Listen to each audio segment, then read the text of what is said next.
The digital content checker is a Bluemix service. It is able to look into HTML and EPUB documents and provide a report about the accessibility of those HTML and EPUB documents.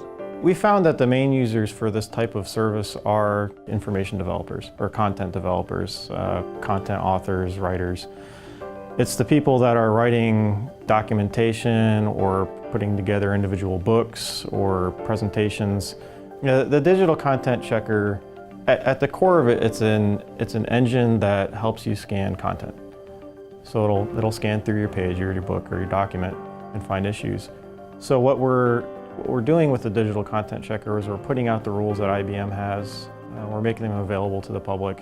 A lot of the organizations are looking into EPUB documents and they're trying to move away from PDF because PDF has some inherent accessibility issues, and digital content checker fits in right in there and enables accessibility of the documents. What it does is it gives you an API so that you can integrate it into other systems. So it's more about integrating in accessibility checking into what people are already doing than trying to have to go somewhere else and do it separately.